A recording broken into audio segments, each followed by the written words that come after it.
Bienvenue dans cette nouvelle vidéo, j'espère que vous portez bien. Aujourd'hui, nous allons parler des erreurs que la majorité des personnes de la diaspora commettent lorsqu'ils vont investir au pays.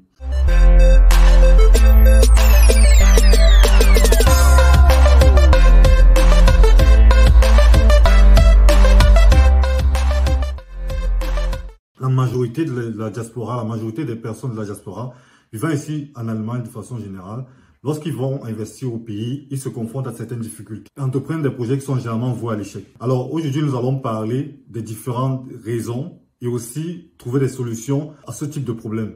Alors si tu veux te former dans ce sens, je te prie de regarder la vidéo jusqu'à la fin parce qu'à la fin, je donnerai un bonus que tu pourras utiliser et que tu pourras implémenter dans ta vie. Au travers de plusieurs discussions avec des connaissances et tes connaissances et des amis, on se rend généralement compte que lorsqu'on veut aller investir au pays, généralement on perd la majorité des temps, surtout ceux de la diaspora allemande, on perd beaucoup d'argent dans les investissements qu'on veut faire. Contrairement à certaines personnes qui sont par exemple en France ou bien en la Belgique, qui perdent un peu moins.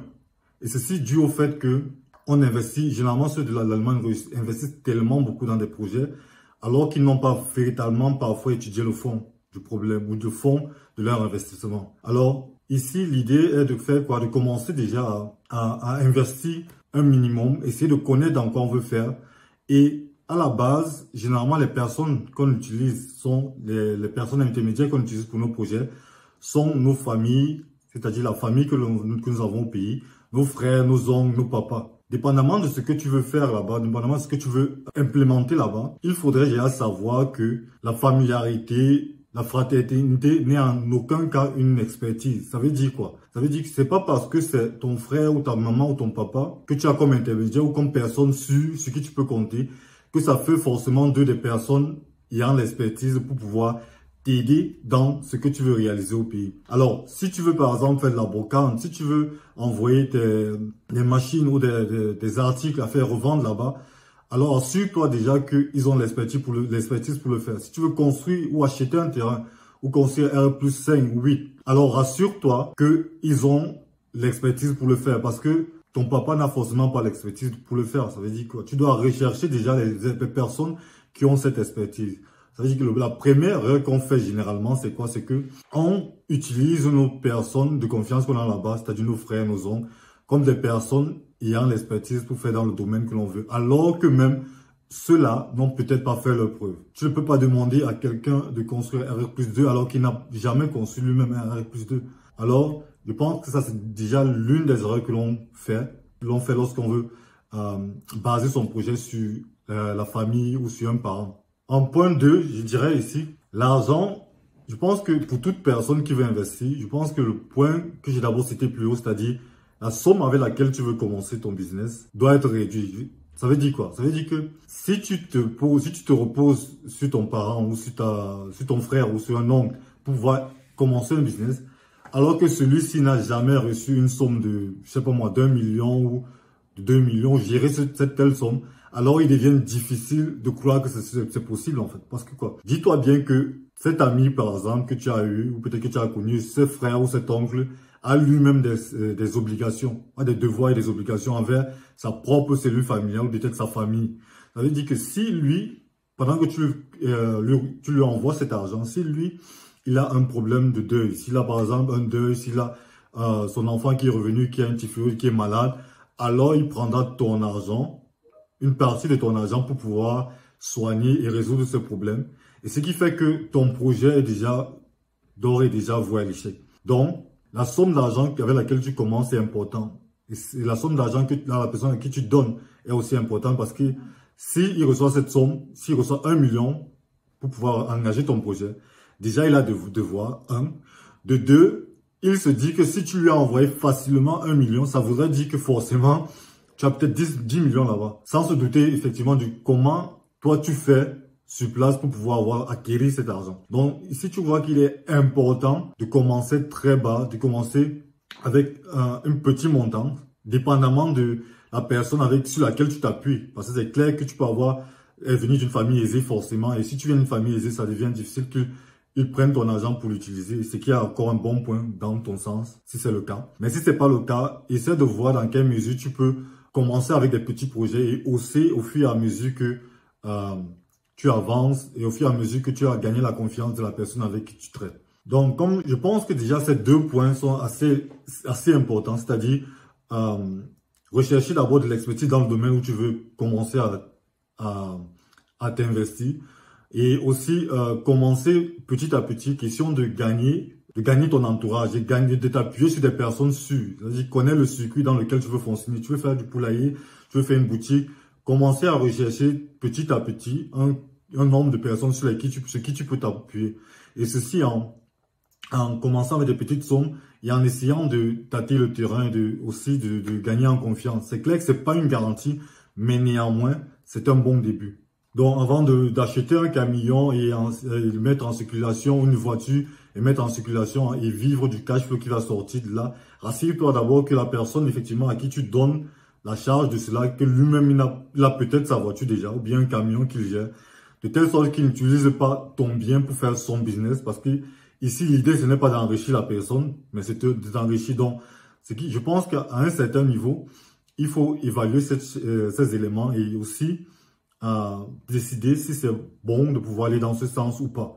Un autre élément aussi très important, c'est le fait de pouvoir se déplacer. C'est-à-dire de redescendre au Cameroun de temps en temps lorsqu'on veut investir. Que lorsqu'on veut investir, que ce soit pour construire une maison, il faut constamment descendre. Parce que je pense que ici, c'est une très grave erreur de pouvoir laisser cette charge à une personne qui ne connaît pas comment vous faites pour gagner votre argent et qui le reçoit simplement. Alors de ce fait, je pense qu'il est très important, connaissant tout ce qu'on a eu déjà, nos prédécesseurs ou d'autres grands frères ont pu vivre, il est assez important de pouvoir descendre au pays constamment pour pouvoir vérifier le projet, pour pouvoir vérifier l'avancement du projet ou de la construction ou de ce que vous voulez faire. Parce que si vous ne le faites pas, ce serait investir pour investir. Parce que de nos jours, c'est clair, il y a tellement de chaînes YouTube qui parlent d'investissement, qui parlent d'entrepreneuriat. Et généralement, pour avoir aussi ce bon sentiment, pouvoir faire quelque chose, on se décide d'aller investir sans véritablement regarder les contours de l'investissement qu'on veut faire. Donc, si tu veux investir au pays et que tu veux rester ici, et vivre ici, alors moi je pense que c'est une erreur. Là, tu fais de l'investissement pour l'investissement, juste pour la bonne conscience. Et je t'invite déjà à descendre constamment parce que je pense que ça c'est une grave erreur que j'ai généralement fait.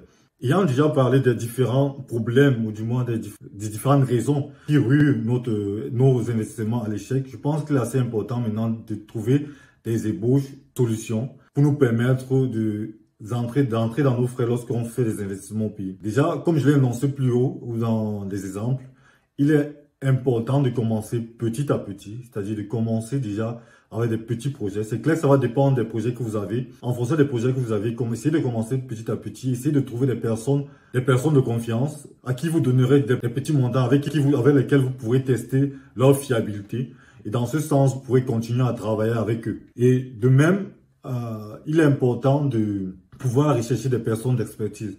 C'est vrai que de nos jours, il y a toujours ce problème où on n'a pas de page référencée, où on peut trouver des artisans ou des personnes qualifiées. Je pense que c'est une possibilité pour plusieurs d'entre nous de pouvoir ouvrir ce type de page où on pourrait, comme Check24, Check24, où on pourrait bien évidemment rechercher des artisans ou des personnes qualifiées qu'on pourrait recommander, qui ont déjà eu à faire leurs preuves. Dans ce chemin-là, c'est assez difficile et ça reste toujours du bouche à oreille. Ou à défaut, je pense qu'il y a déjà aussi des personnes qui sont déjà assis, des services qui sont déjà assis sur place, qui offrent le suivi des différents projets des personnes ici de la diaspora. Donc, vous avez qu'à aller sur Facebook, essayer de rechercher ces différentes pages et de vous renseigner davantage.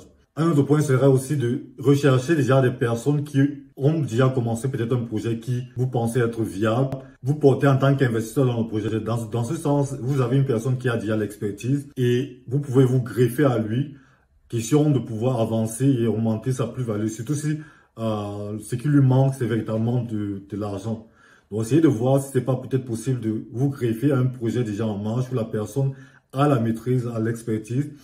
Et ensemble, avec le capital que vous apportez, définir déjà les stratégies ou définir la répartition des gains et voir dans quelle mesure vous ne pouvez pas être peut-être dans un futur projet être biaisé dans le sens où il vous met de côté lorsque l'activité est croissante. Mais ça reste aussi une opportunité, une possibilité de vous greffer à une personne qui a déjà commencer un business, effectivement. Il y a aussi la possibilité de remettre ou d'utiliser une personne qui a déjà aussi ou qui est déjà assez aisée. Question de ne pas utiliser votre bien, l'utiliser dans votre bien et d'y profiter tout seul. Alors ça, c'est aussi une possibilité. C'est vrai que malheureusement, tout le monde n'a pas la possibilité d'avoir une personne de confiance ou une personne aisée qui peut nous accompagner dans ce sens, parce que ça sert à rien d'avoir un camion que vous donnez à une personne qui n'a jamais eu de camion ou qui ne peut pas assurer le suivi, qui va plutôt utiliser votre bien pour se faire de l'argent sur votre dos. Alors, essayez de voir dans ce sens comment vous pourrez, bien évidemment, vous aider, vous greffer à une personne ou utiliser une connaissance que vous avez pour pouvoir arriver à vos fins et qui ne soit pas véritablement dans le besoin. Comme élément de solution aussi, vous avez effectivement, comme je l'ai cité plus haut, votre déplacement doit être fréquent. Lorsque vous investissez au pays, votre déplacement doit être fréquent vers le pays. Pour vous enquérir des changements que vous avez ou la progression des projets du projet que vous avez en place. À défaut d'investir juste pour investir et avoir la bonne conscience qu'on a eu à faire quelque chose, je pense qu'il est aussi important de pouvoir regarder l'opportunité de le faire sur place où vous vous trouvez. En l'occurrence, par exemple, en Allemagne, si vous êtes en Allemagne et que vous descendez généralement difficilement au pays, alors commencez à investir sur place. Parce que en investissant sur place et en faisant des bons investissements, vous avez la possibilité de créer du cash flow qui augmente aussi de ce fait votre bonité auprès des banques et qui fait de vous une personne d'autant plus crédible. Donc, ça veut dire quoi? Si vous voulez, par exemple, si vous avez de l'argent de côté et que vous ne trouvez pas l'opportunité d'investir dans votre pays d'origine, pensez aussi à investir dans d'autres pays, parce que maintenant, il y a des personnes qui sont des chaînes YouTube que vous pouvez contacter et vous enquérir de la situation dans le pays en question. Essayez de voir dans quelle mesure c'est possible d'effectuer votre business là-bas en utilisant comme point d'appui ces personnes qui ont des différents canaux YouTube. Ce serait aussi une possibilité, à défaut de pouvoir le faire dans votre pays d'origine, vous pouvez le faire dans d'autres pays, ou vous pouvez le faire où vous êtes. Comme je le disais précédemment, pour ne pas perdre de l'argent que l'on gagne assez durement, je pense qu'une formation est nécessaire, que ce soit dans l'immobilier, que ce soit dans la bourse ou que ce soit n'importe où. Alors formez-vous, que ce soit en immobilier, essayez de comprendre comment détecter déjà les objets à valeur, les objets à grand rendement que vous pouvez dénicher. Et lorsque vous les avez, vous faites votre premier achat, vous pouvez, grâce à ce cash flow que vous aurez, augmenter votre bonité. Et là, au moins, la différence avec le pays, c'est quoi? Là, vous ne perdez pas. Là, vous voyez directement le bien que vous avez en face de vous. C'est qu'il y a une bonne chose. Et pour ceux qui, par exemple, qui ont de l'argent dans le compte, ne savent pas quoi faire, vous pouvez aussi prendre une formation en bourse. Parce qu'ici, je pense que l'idée commune de la bourse, c'est quoi? C'est qu'on achète des actions d'une entreprise et on espère juste que ça ne retombe pas. Ici, vous pouvez avoir une action qui baisse, une action qui augmente et vous faites des gains. Mais vous avez aussi la possibilité d'assurer votre action. Il y a des méthodes, il y a des stratégies pour assurer vos actions. Vous pouvez aussi louer. Oui, vous pouvez louer des actions, c'est-à-dire il y a des options que vous prenez, que vous achetez, que vous revendez ou que vous rachetez après une certaine période. Et vous vivez aussi, vous avez là des frais qui sont alloués à l'achat ou au rachat de ces options. Une option, c'est quoi? C'est un contrat de 100 actions. Ces options que vous louez, ces options que vous achetez ou que vous revendez, vous pouvez vivre par mois des frais de transaction. Ceci constitue de la location d'options, en fait. Ça, c'est aussi une autre possibilité. Ça, c'est ce que vous pouvez avoir, que vous pouvez gagner lorsque vous allez en bourse. Donc, juste pour vous faire comprendre que, au lieu de laisser l'argent dans le compte, tout simplement parce qu'on est fatigué d'envoyer de l'argent au pays pour des investissements, vous pouvez aussi faire des choses sur place qui peuvent vous être rentables. C'est clair que la rentabilité ici ne sera jamais la même que celle qu'on a au pays, mais à défaut de perdre de l'argent, je pense qu'il est important de penser à l'idée de pouvoir faire sur place cet investissement et pourquoi pas aussi penser à faire des investissements hors du pays d'origine, mais aussi dans l'Afrique tout entière. Une autre option sera aussi de prendre des formations dans Amazon MBA ou bien dans le e-commerce ou dans le digital. Donc, il y a tellement de possibilités dans ce sens. J'espère que cette vidéo vous a aidé. J'espère que vous avez écouté les différentes options que je vous ai données. Mais je pense que le plus important ici, c'est quoi? C'est que de ne pas investir pour investir, mais juste d'apprendre des erreurs que la majorité des personnes d'entre nous font déjà ou des prédécesseurs ont déjà fait et de pouvoir juger ce qui est bien pour nous. Alors, si cette vidéo t'a plu, n'hésite pas de la partager avec d'autres personnes. Si c'est ta première vidéo de moi, je te prie ici de pouvoir t'abonner et de pouvoir activer la cloche de notification pour pouvoir recevoir des messages lorsque je ferai de nouvelles vidéos. Allez, c'était une.